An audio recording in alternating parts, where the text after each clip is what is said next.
Hello there. Welcome to Just the Dis. We talk about Blu-rays here, and today is an exciting day. We have something very special on Blu-ray for the first time.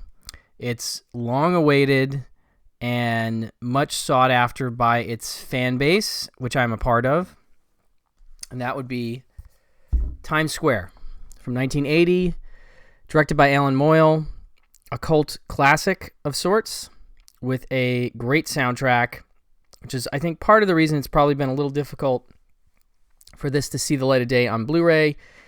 And I think it's been streaming at some point in the past, but I don't believe it's streaming right now. So this Blu-ray is going to be your main opportunity and portal to see this film, which I think is a real gem. It is the story of Pammy and Nikki, played by Trini Alvarado and Robin Johnson in, I think, what might have been her first movie. And we see at the beginning, Nikki is wandering the streets of New York. She is on, I think, 42nd Street near Times Square, wandering around with her guitar, and gets herself in trouble with the cops, claims to have some kind of a condition, and is sent to a hospital to get a special, like, EKG or something. And while she's there, in the room with her, she meets Pammy. And Pammy is a completely different kind of kid. Her dad works with the mayor's office and is running a sort of a campaign to clean up Times Square and 42nd Street. This is obviously well before 42nd Street and Times Square became what they are now, which is, as a lot of people say, it's Disneyland. It's a very family-friendly place, certainly in opposition to what it was in the late 70s and the early 80s. This is about the time that we're seeing it here. And it's, of course, the gritty, grimy, dirty old New York that we're used to from that period, which has so much character, and it's portrayed in a really interesting way here because it does have an element of danger to it, but it's also a place that's welcoming and can be very kind in certain situations to these kids. Now, so I got interrupted by myself. So the story is that Pammy is in the same room in the hospital with Nikki. They initially bristle with each other, but ultimately hit it off and become friends. They're both getting this EKG or whatever special process done, and eventually Pammy's not real happy with her dad. She's not real happy in general, despite wealth and privilege that she has, and a position in the city in terms of her dad's job and everything. She's not real happy and doesn't feel connected. She's very lonely. And the other main character in this film is, as you can see on the cover there, Tim Curry. He plays a radio DJ named Johnny LaGuardia, who in the beginning of the movie is talking about how he has this bird's eye view of the city.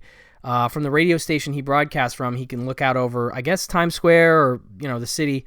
And he's really great as this DJ who is also sort of politically minded and is in opposition to everything that Pammy's dad is doing, basically.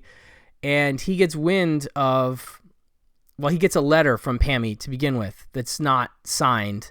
Zombie Girl, it's signed, basically. And he reads it on the air, and this is where I'm getting all over the place here, but this movie's directed by Alan Moyle, who would go on to do Pump Up the Volume. And there's a lot of similarities between that movie and this movie, including the radio DJ character who's reading letters on the air, and a really epic rock soundtrack, an anti-authoritarian message. There's a lot of cool things about it. This is Alan Moyle before he does Pump Up the Volume 9 years later.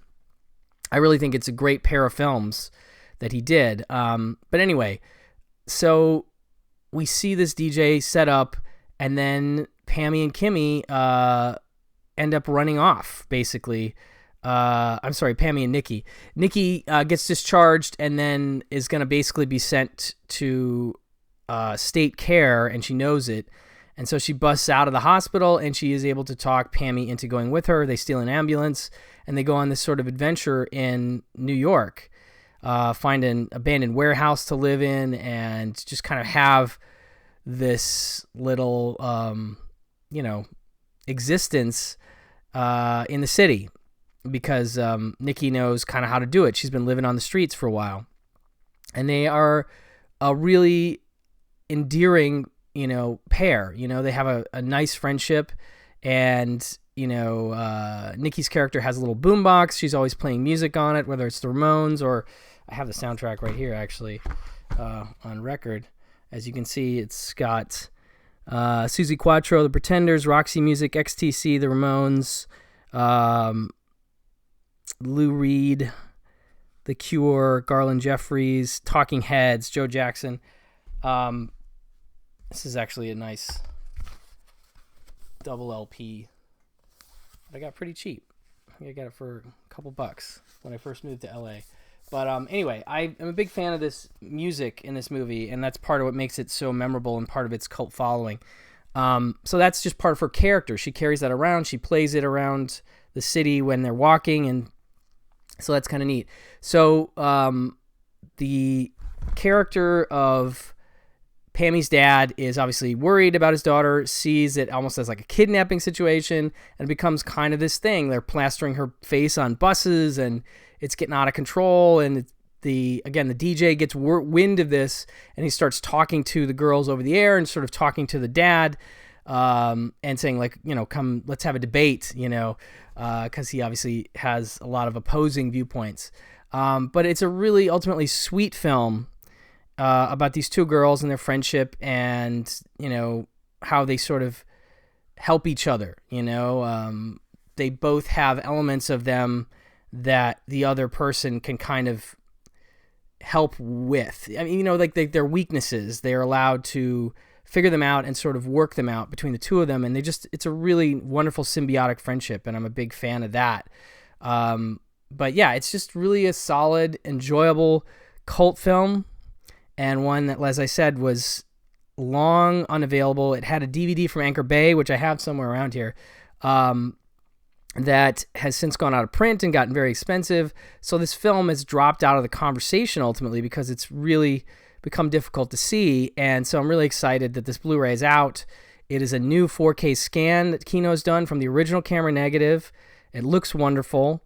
A lot of the film is shot, on the streets and in the overcast daytime.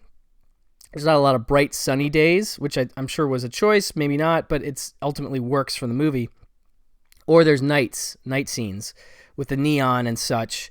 And this is the best I've ever seen the movie look. It really looks great. This 4K scan of the original camera negative looks wonderful. And so that is fantastic that we're getting that. And they've ported over the commentary track from Alan Moyle and Robin Johnson.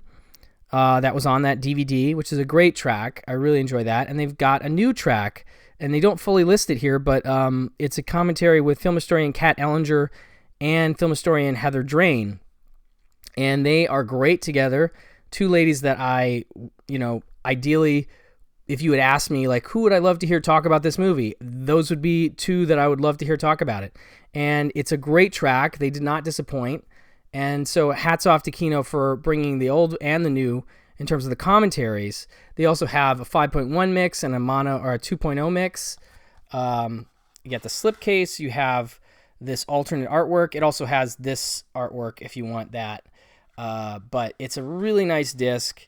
And, along with films like Ladies and Gentlemen, The Fabulous Stains, which still needs a Blu-ray,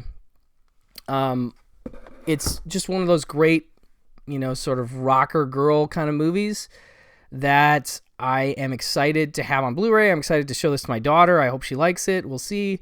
But regardless, it's one that I've wanted in my collection on Blu-ray for a long, long time, and am super excited to finally have.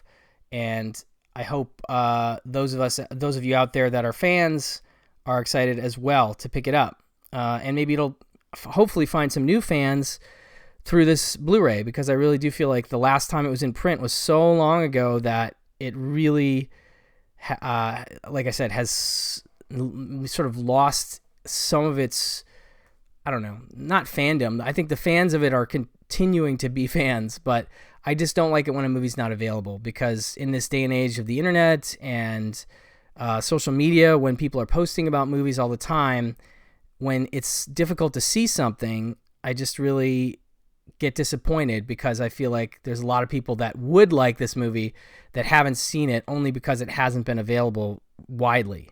So here's the opportunity to check it out, and it's a wonderful Blu-ray. Kudos to Kino Lorber for getting this out. I'm so excited. I really wasn't sure it was ever going to really happen. So the fact that I'm holding it in my hand now is proof positive that it is real, and it looks great, and the extras are wonderful, and big thumbs up. So check out Times Square. Thank you so much for watching and or listening, and I'll talk to you soon. Bye-bye.